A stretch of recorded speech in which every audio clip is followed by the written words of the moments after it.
말씀 디모데전서 2장 9절 10절을 같이 읽겠습니다.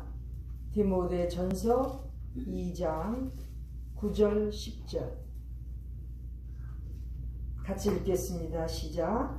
또 이와 같이 여자들도 아담한 옷을 입으며 염치와 정절로 자기를 단정하고 따은 머리와 금이나 진주나 값진 옷으로 하지 말고 오직 선행으로 하기를 원하라. 이것이 하나님을 공경한다는 자들에게 마땅한 것이니라. 아멘. 디모데에게 지금 하나님을 공경하는, 하나님을 섬기는 사람들이 마땅히 해야 되는 것들을 지금 사도 바울이 가르쳐주고 있습니다. 하나님을 섬기는, 하나님을 공경하는 자들이면 이렇게 살아야 된다는 것인데, 여기에는 오늘 읽은 말씀 중에는 해야 되는 것과 하지 말아야 되는 것, do와 don't, do not, 즉 하지 말아야 되는 것 두 가지가 있습니다. 두 가지 종류로 지금 말씀이 기록되어 있습니다. 9절에 보면 이와 같이 여자들도, 여기 이와 같이는 남자들은 거룩한 소를 들어서 기도하는 그러한 거룩한 삶을 사는데, 마찬가지로 여자들도 어떻게 살아야 되느냐? 첫 번째, 아담한 옷을 입으라고 되어 있습니다. 즉 외부적으로도 검소하고 또 수수하면서도 아담하게 그렇게 의복, 의상을 갖추라는 거예요. 참 쉽지요? 하나님을 섬기는 사람들은 이렇게 해야 된다는 겁니다. 그래서 외부적으로 다른 사람들이 볼 때에도 아담하게 입은, 저처럼 지금 이렇게 입은 것처럼 이렇게 아담하게 의상과 의복을 갖추어 입는 그러한 여성들이 되라는 거예요. 남자들도 마찬가지입니다. 요즘 세상이 희한해서 찢어진 것들 입고 다니는 게 유행처럼 그렇게 하고 다니죠? 그렇게 하지 말라는 거예요. 하나님을 섬기는 사람들, 하나님을 공경하는 사람들이면 적어도 외부적으로 풍기는 그러한 이미지가 아담하게, 순수하게, 더 나아가서 겸손하게 보일 수 있는 그러한 의상과 의복들로 단장을 하라는 겁니다. 어렵지 않잖아요. 그렇죠? 하나님을 섬기는 사람들은 이렇게 검소하면서도 아주 아담하게 이렇게 의복을, 외부를 가꾸라는 거예요. 외향적인 면입니다. 그 다음에 두 번째, 내면적으로는 염치와 정절로 단장하라는 거예요. 여기 염치는 품위입니다. 품위. 내면적으로 품위 있는 여성들, 내면적으로 품위를 갖춘 남성들, 하나님을 섬기는 사람들은 그렇게 돼야 된다는 것입니다. 그렇죠? 아주 막대 먹은 사람처럼 보이면 안 된다는 거예요. 품위를 가지고. 품위가 어떻게 나타나겠습니까? 주로 말과 태도로 나타나죠. 매너로 나타납니다. 내면적인 그 품위가 잘 나타날 수 있도록 안에 잘 갖추는 품위를 가지라는 거죠. 그 다음에 정절입니다. 정절은 정숙하면서도 절제할 수 있는 내면 세계를 갖추라는 거예요. 정숙하고 또 절제할 수 있는 그러한 내면,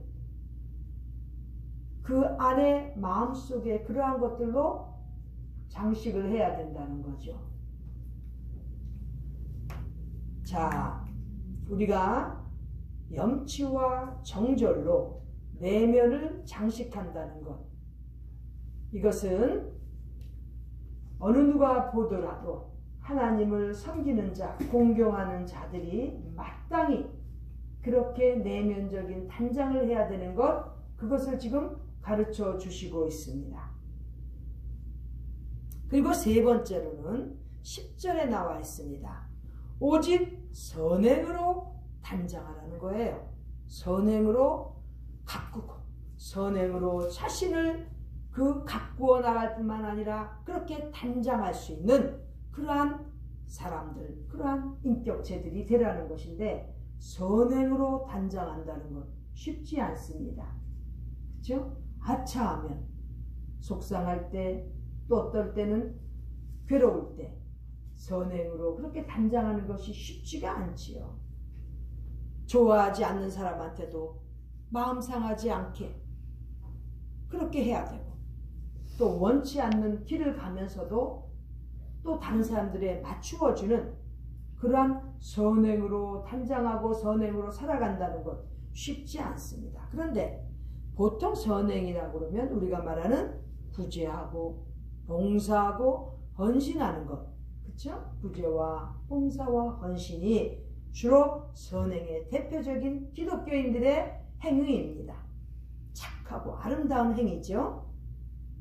그런데 더 나아가서 가장 중요한 선행의 기준은 무엇일까요? 하나님을 기쁘시게 하는 것입니다. 아무리 좋은 계획과 아무리 좋은 행동을 했어도 그것이 하나님을 기쁘시게 하지 않았으면 악행이 되는 것입니다. 예를 들어 볼까요? 길거리에 가면 구걸하는 사람들이 많습니다. 참 우리 기독교인들이 지금 여러 가지로 복잡한 생각들을 하게 됩니다. 보통 선행이라고 하면 구제해야 되고 그 사람들에게 조금이라도 도와주고 싶은데, 이 길거리에서 구걸하는 사람들이 돈만 달라고 할 때는 그 돈으로 안 좋은 데 쓸 수 있다는 거죠. 저는 그렇게 구걸을 할 때 반드시 먹는 것으로 아니면 그 사람에게 뭔가 물건을 주어서 도와주고 싶은데 거절해요. 그런 거는. 분명히 구걸할 때는 배가 고프다 그러고 자기가 먹을 것이 없어 그러고 이래서 구걸은 하는데, 실제로 햄버거를 사주겠다, 내가 브리도를 사주겠다 그러면 그건 거절해요. 돈으로 달라는 거예요. 자, 그럼 이 사람들이 돈을 받아서 정말 햄버거를 사 먹을까요? 제가 보기에는 그것으로 술을 사든지 마약을 사든지 합니다. 우리의 그 행위가 과연 선행으로 비칠 수 있을까요? 그 사람들 자꾸 더 나쁜 길로 가게 하는데 그것이 선행이 될까요? 오히려 그 사람들이 더욱더 악해지는 데 보탬이 되는 그러한 행위가 되는 것이죠. 그러므로 모든 삶에 있어서 행위의 기본 원칙은 하나님을 기쁘시게 하는가가 기준입니다. 하나님을 기쁘시게 궁극적으로 하는 것인지, 그것이 우리 선행의, 기독교인들의 선행의 기준인데, 가장 하나님께서 기뻐하시는 선행이 무엇일까요? 디모데전서 2장 4절을 보겠습니다. 그 바로 위에, 본문 바로 위에 4절을 같이 읽겠습니다. 시작. 하나님은 모든 사람이 구원을 받으며 진리를 아는 데 이르기를 원하시느니라. 하나님께서 가장 기뻐하시는 것은 모든 사람이 구원을 받는 거예요.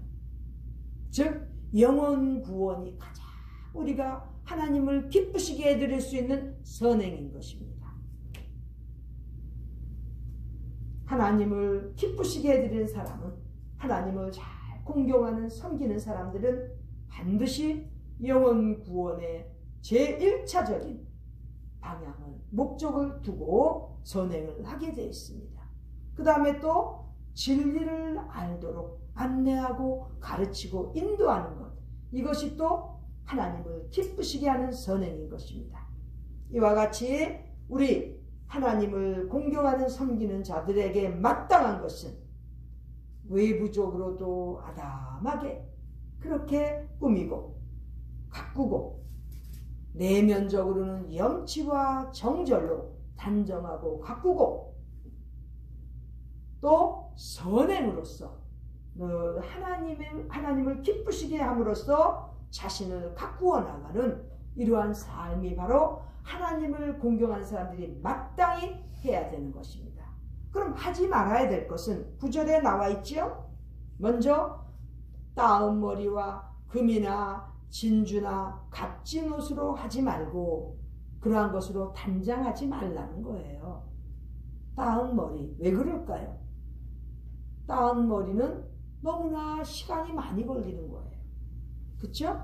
즉 머리 손질을 하는 데 있어서도 시간을 너무 많이 들이지 말라는 거죠. 그냥 예쁘게 빗으면 될걸. 닦느니라고 줄줄줄줄 땄다가 또 마음에 안 들면 풀어야죠. 머리 따은 건요 푸는데도 또 시간이 오래 걸리지만, 그쵸? 그러니까 닦고 그 다음에 풀고 이런데 시간이 더 걸리니까 가능하면 따은 머리 아니더라도 얼마든지 아름답게 빗질할 수 있지 않습니까? 아마 그런 뜻에서 사도 바울이 여기 이렇게 기록하도록 디모데 전서에서 표현한 것 같습니다. 그렇습니다. 머리를 치장하고 외부 꾸미는데 너무 시간 들이지 말라는 거예요. 이 당시에는 아마 화장하는 것에 대해서는 그렇게 많이 발달이 되어 있지 않은데 현대 사회는 어떻습니까? 머리 치장하는 데 뿐만이 아니죠. 화장하는데 또 얼마나 시간 많이 걸립니까? 화장하느라고 몇 번 바르고 얼마나 발랐으면, 제가 볼 때는요 꼭 병원에 병실 있지요. 그렇게 하얘요. 얼마나 발랐는지. 그것뿐입니까? 그렇게 진하게 화장을 하니까요. 어떤 때는요 같이 수영장을 간다든지 온천 가면 깜짝 놀래요. 이 사람이 맞는 사람인가 싶을 정도로. 와, 그건 화장술이 발달했다기보다는 너무나 그 속에서 열등감이 드러나는 것 같아요. 자신을 얼마나 감추고 싶었으면 2겹, 3겹으로 발라가지고 벗겨내면 깜짝 놀란다니까요. 다 열등의식 속에서 나오는 거예요. 그렇다고 전혀 하지 말라는 건 아니고 적당하게 아름답게 아담하게 하라는 거지요. 근데 여기에 너무 많이 시간을 걸리니까 아주 어떤 사람들은 아주 화장만 해주는 사람들도 데리고 다닙니다. 그렇게 살지 말라는 거예요. 그렇지 않도록 할 일이 너무 많은 우리 기독교인들이 하나님 섬기기에, 하나님께서 원하시는 것 하기에 너무나 바쁜데 무슨 화장하고 머리 손질하는데 그렇게 시간을 많이 들여가지고 그렇게 시간 낭비하는 삶을 살지 말라는 거예요. 그 다음에 금이나 진주나 값진 옷으로 또 단장하지 말라는 거예요. 금, 진주, 값진 것들, 그러니까 명품 같은 것들로 그렇게 단장을 해야만 여자들의 멋이, 아름다운 미가 나타나는 건 아니잖아요. 그렇게 사치 않은데 돈 쓸 거 있으면 차라리 얼마든지 선행으로 다른 일로 그 물질을 쓸 수 있는데 자기 치장하기 바쁜 거예요. 번쩍번쩍. 그건 사실 아름다움을 더 감소시키고, 어떻게 보면 제가 아까 말씀드렸죠? 열등감을 감추려는 모습으로 보이는 거예요. 열등감 얘기가 나왔으니까 제가 또 말씀드리겠습니다. 늘 지금 제가 말씀드리는 거, 사람들이 상대방들을 험담하고 그 참수한다고 성경 그 단어로 돼 있죠? 그렇게 하는 것들, 남을 비방하고 험담하는 것들 실질적으로 보면 그 사람들이 어쩌면 열등감 속에서, 열등의식 속에서 나오는 것일 가능성이 많습니다. 여유 있는 사람들은 남들을 비방할 필요가 없어요. 험담할 필요가 없어요. 무슨 맞지 않는 일이 있습니까? 본인에게 직접 얘기하면 되는 거예요. 오히려 그렇게 해서 서로가 깨우쳐주고 서로 이해할 수 있는 시간들이 되면 더 좋은 거 아닙니까? 이게 다 열등의식 속에서 감당을 못하니까 뒤에서 비난하고 험담하는 거예요. 하나님을 믿는 사람들, 섬기는 사람들은 절대 그렇게 하면 안 되죠. 마찬가지예요. 열등의식 속에서 자꾸 자기를 돈으로 치장하고 뭐 어디다 그냥 누구한테 보이려고 그러는지 그렇게 그려대고 뭐 그럴 필요가 뭐가 있습니까? 겸손하고 아담하게 그렇게 치장하면 되는데, 사도 바울이 볼 때는 여자들이 너무나 시간도 낭비하고 물질도 낭비하는 이러한 치장하는 이러한 일에 있어서 지금 언급한 것 같습니다. 즉 따은 머리라든지 금이나 진주나 값진 옷으로 이렇게 치장하려고 하는 것, 정절을 지키지 못하는 거예요. 정절을. 사도 바울이 지금 얘기하는 염치와 정절로 자기를 단장하라고 그랬지, 어떻게 이렇게 돈과 여러 가지 시간으로 그저 낭비하는, 이렇게 단장하라는 게 아니지요. 우리 모두는 하나님을 섬기고 또 하나님을 공경하는 자로서 하나님을 기쁘시게 하는, 해드리는 그러한 선행을 해야 되는 자들로서 외부적으로도 아담하게 장식하고 또 내면적으로는 염치와 부미와 정절로 청숙하면서도 절제하는 그러한 내부 단장을 하는 우리 모두가 되기를 바랍니다. 이렇게 신앙생활을 하면서 사도 바울이 디모데에게, 교회의 성도들, 특별히 여자 교인들에게, 성도들에게 이렇게 가르치고 이렇게 훈계하도록 지금 기록하고 있습니다. 현재 시대는 더하지요. 더 많이 그렇게 낭비하고 시간과 그 물질을 그렇게 사치하는데 보내지 말라는 뜻인 것입니다. 우리 모두가 이렇게 안 해도 얼마든지 아름다운 신앙생활을 하는 그러한 여성들로서, 성도들로서 드러날 수 있는 것입니다. 우리 모두가 이렇게 아담하게 자신을 꾸밀 수 있고 또 내면적으로 수준이 좀 높아지는 그러한 품위와 정절로서 장식을 하고 그 다음에 선행으로 가꾸어가는 우리 모두가 되기를 바랍니다. 기도드리겠습니다. 하나님, 우리 아버지, 부족한 저희들 살아가는 데 있어서 허물이 많지만 하나님의 말씀으로 깨우쳐 주시고 그 말씀을 순종하는 저희들 되게 하여 주시옵소서. 하나님께서 주신 날마다의 삶 속에서 감사하며 하나님 앞에서 기뻐하시게 해드리는 그러한 일을 하기에도 바쁜 이 시간들을 성경 말씀에 따라서 순종하며 사는 우리 모두 되게 하여 주시옵소서. 존귀하신 예수님의 이름으로 기도드립니다. 아멘.